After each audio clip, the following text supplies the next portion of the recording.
Good evening, council members. My name is Alistair McKenzie, for those of you who may not remember me. I'm here tonight actually on behalf of my client, Sherry Myers, who has retained me with regards to some further violations of her legislative duties which have occurred. She has been much maligned by council, certain council members who have interfered additionally with her legislative responsibilities to know the business of the city. Mrs. Myers, about a month ago, maybe a little longer now, went to make a public records request, which brings me up to the first problem. Why does the city council person who wants to obtain records about what's going on with the city government that they're a part of, why are they forced to do public records requests? That's the first inquiry that we're going to have very soon. The second inquiry that we're going to have is why members of the mayor's staff tried to prohibit Ms. Myers and her aide that was assisting her to review records from stopping to review records when she brought the aide with her.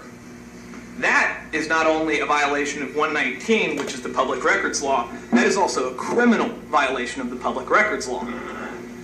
The actions of the mayor's office have sought to prohibit Ms. Myers from access to records in order to run the city government the way she is supposed to run. As a result, she had an item attached to an agenda item which was then withdrawn, which had nothing to do with the agenda item that she had put forth.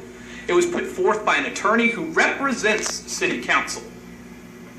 That document maligned Ms. Myers without anybody having the facts to it. Then certain members of city council chose to attack Ms. Myers and further interfere with her legislative duties. I would remind council that you have certain rules of decorum and your council rules, as she read some of them beforehand. Interfering with people and calling them out by name. Those are the rules that you have to follow, and certain members of this council have violated the very own rules they're supposed to follow. Those rules deal with public records requests that she's trying to obtain and directly interfere with her ability to do the city's business.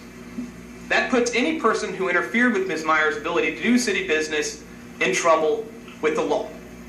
There will be a lawsuit to follow, and Ms. Myers asked me to come here today to speak her piece about what's going on and to ask that certain members of council stop maligning her in public in order to gain unfair advantage for political candidates they are donating to in order to upset Ms. Myers' seat.